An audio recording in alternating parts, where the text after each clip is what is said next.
Olá! Dando continuidade ao estudo dos Salmos, aqui no Teodidatas, agora vamos estudar o Salmo 12.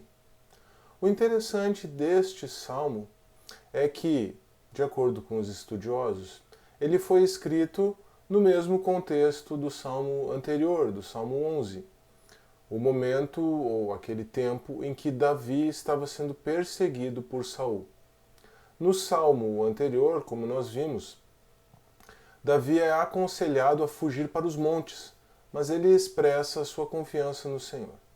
Neste salmo, por outro lado, acontece um determinado evento que leva Davi, ainda confiando no Senhor, a expressar a sua indignação.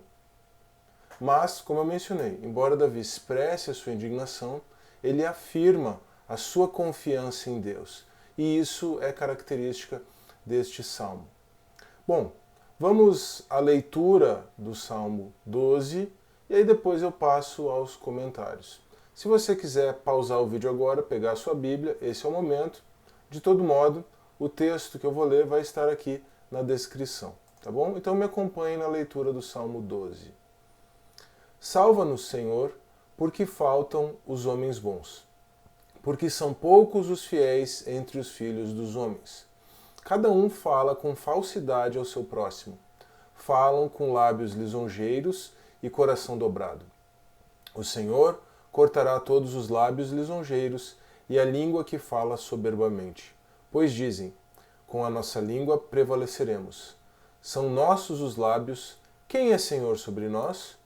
Pela opressão dos pobres, pelo gemido dos necessitados, me levantarei agora, diz o Senhor. Porei a salvo para quem eles assopram. Porei a salvo aquele para quem eles assopram. Desculpa. As palavras do Senhor são palavras puras, como prata refinada em fornalha de barro, purificada 7 vezes. Tu os guardarás, Senhor. Desta geração os livrarás para sempre. Os ímpios andam por toda parte, quando os mais vis dos filhos dos homens são exaltados. Bom, o contexto deste salmo, além de ser aquele tempo em que Davi está fugindo de Saul, como eu já mencionei, segundo os estudiosos, é aquele momento em que Saul mata os sacerdotes de Deus. O que aconteceu? Os sacerdotes acolheram Davi, alimentaram Davi e seus homens, inclusive com os pães da proposição. Jesus inclusive vai retomar isso quando é confrontado com os fariseus acerca da lei, mas especialmente acerca do sábado. Mas então, Davi foi acolhido pelos sacerdotes, foi alimentado pelos sacerdotes e ainda levou do tabernáculo a espada de Golias, que estava lá guardada como uma arma para ele utilizar.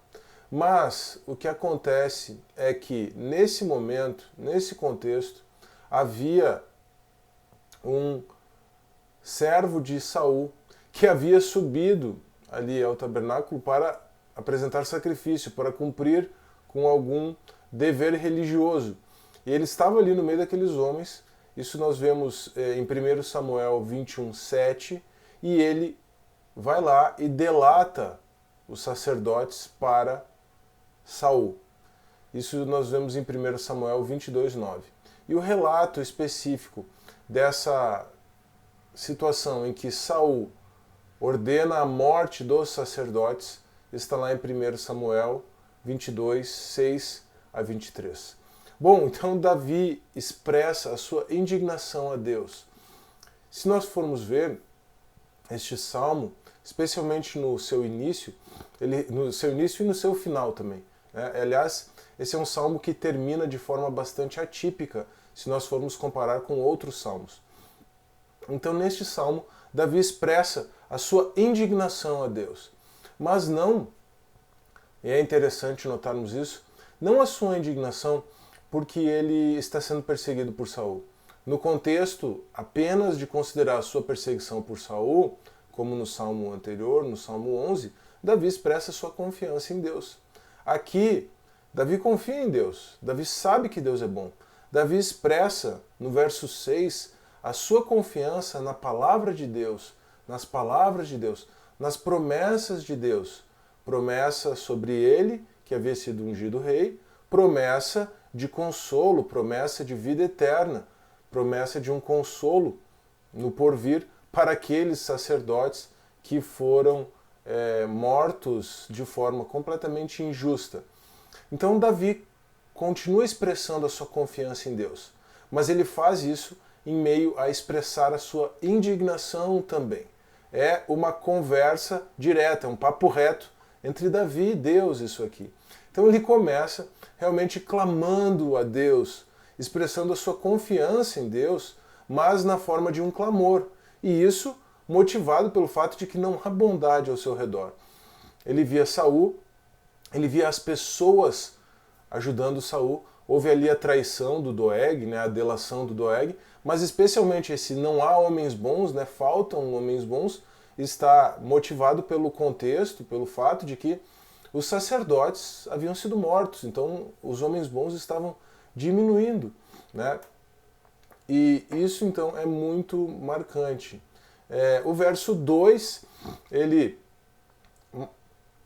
como que reflete essa postura do Doeg, né?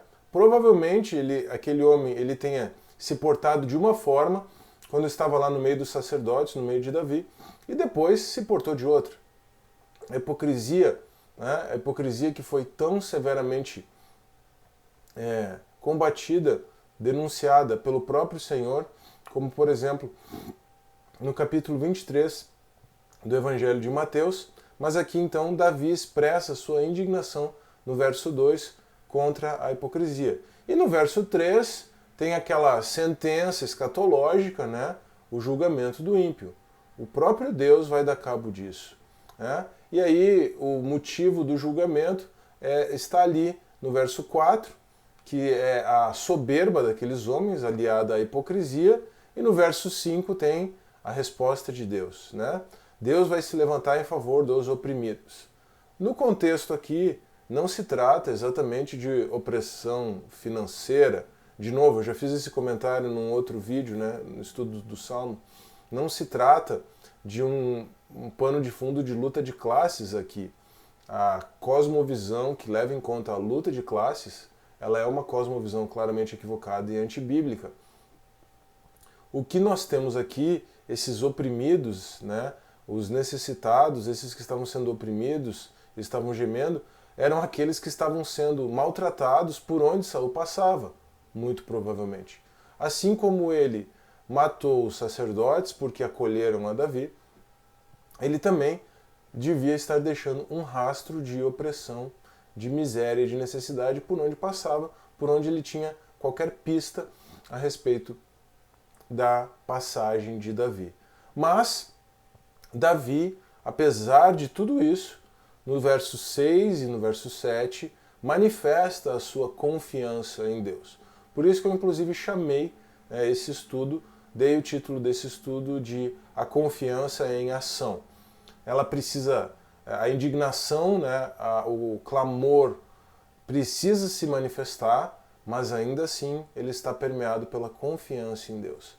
Davi expressa a sua confiança nas palavras do Senhor, que são palavras puras, palavras depuradas, palavras como prata depurada 7 vezes em forno de barro, né? Então, são palavras puras e Davi sabe disso, Davi confia em Deus, e Davi não confia só na palavra de Deus, mas Davi confia também no agir do Senhor. Isso é o que está no verso 7. Tanto Davi está expressando a sua confiança em Deus, de que ele o guardará e guardará seus companheiros, como também nós podemos entender essa afirmação do verso 7 numa perspectiva escatológica. Ainda que tudo vá mal e ainda que sejamos prejudicados, Deus nos guardará por toda a eternidade se andarmos com Ele. Agora, o verso 8 termina com uma constatação de que no mundo a maldade dos homens é aquilo que é valorizado. E é muito interessante, é muito atípico esse final, como eu mencionei. Porque, normalmente, os salmos terminam com uma palavra de exaltação, com uma doxologia, com uma palavra de louvor, uma palavra de engrandecimento a Deus, uma palavra de confiança em Deus. Esse salmo termina com uma palavra negativa, com uma constatação contra os homens, sem uma contrapartida, muito provavelmente por conta da indignação na qual Davi estava quando escreveu esse salmo. A Bíblia é a palavra de Deus, mas é a palavra de Deus escrita por homens. E as peculiaridades, a personalidade, até mesmo os sentimentos dos homens transparecem nas Escrituras. E aqui, nesse caso, esse final bastante atípico do Salmo pode ser atribuído ao sentimento de Davi naquele momento tão crítico, tão severo. Mas, como eu mencionei, Davi, ainda assim, coloca a sua confiança em ação, confia no Senhor e expressa a sua confiança no Senhor neste salmo, em meio a tanta tristeza, em meio a tanta frustração, quem sabe até podemos dizer, em meio a certa depressão. Bom, é isso. Esse é o estudo a respeito do Salmo 12. Não se esqueça, por favor, de deixar o seu like nesse vídeo, de compartilhar esse vídeo com os seus amigos, com seus irmãos em Cristo, de se inscrever no canal, caso você não seja inscrito ainda, para acompanhar os demais vídeos sobre os Salmos. Tem uma série sobre Romanos que ainda está em andamento, tem o restante do conteúdo aqui do Teodidatas. Na sequência eu devo postar alguns vídeos sobre Cristologia e alguns temas teológicos também, a Trindade e especialmente o estudo da pessoa de Jesus. Então se inscreva para continuar acompanhando todo este material. Eu espero que esse estudo tenha sido tanto instrutivo quanto edificante. Um forte abraço, que Deus abençoe e até a próxima.